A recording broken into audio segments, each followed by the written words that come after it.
showdown over the special intensive revision, which is the S.I.R, which is continuing in the Parliament. Now, opposition parties are scheduled to meet the Parliamentary Affairs Minister, just as Pragya was telling us right now, and this is what we are breaking, that very shortly they are going to be discussing the issue. The government is likely to address the matter at 2 p.m. in the House, followed by the Business Advisory Committee meeting at 3 p.m. to discuss the modalities of the S.I.R debate. And Pragya, I'm going to come back to you. Even here, there are grey areas, isn't it, as to how long should that debate happen? When will that debate happen? If it should happen before or after the Vande Mataram debate and the other business of the House as listed by the centre. What is the middle ground?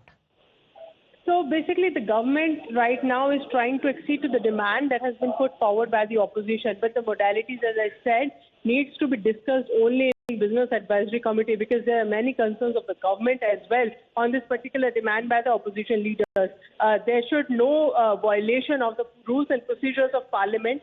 There should be no violation of the rights of the Election Commission, as it's an autonomous body. It doesn't come under Parliament. And there are many such, gray areas where government also wants to speak to opposition about this particular debate. Government is very, very clear on the fact that they are not averse to having this particular debate on electoral reform. In fact, this suggestion of having the debate on electoral reform came from TMC because they wanted a debate. Government also knows that they will bring in S.I.R while they are, allowed to speak in this particular debate. But when and how much time is to be dedicated will be decided only in Business Advisory Committee, as this is the prerogative of the Speaker. It is the prerogative of the Speaker. The Business Advisory Committee will be deciding. 3 p.m. is when we will know if there is any kind of an end to this logjam.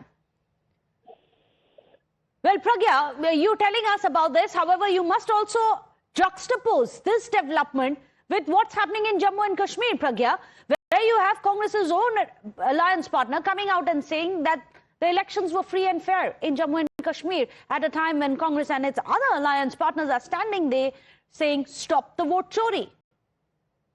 Well, this is very interesting, considering their own ally partner is saying that there have been the most free and fair election in Jammu Kashmir, and this is in 2024 under this Election Commission of India. Now, it seems that the opposition is trying to distance themselves from national conference.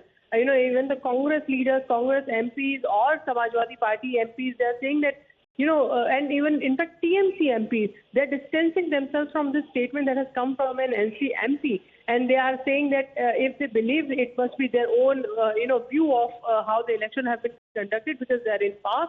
But we don't certainly agree with their statement, and this is why we are protesting. And it looks like that Congress is also in a fix right now because their own ally has commented on a free and fair election in Jammu and Kashmir. And this is exactly what BJP has been saying, that wherever you win, you say everything is fine, everything is fair. And wherever you lose, you blame ECI, you blame EVMs, and you also say that there is a vote chori by BJP.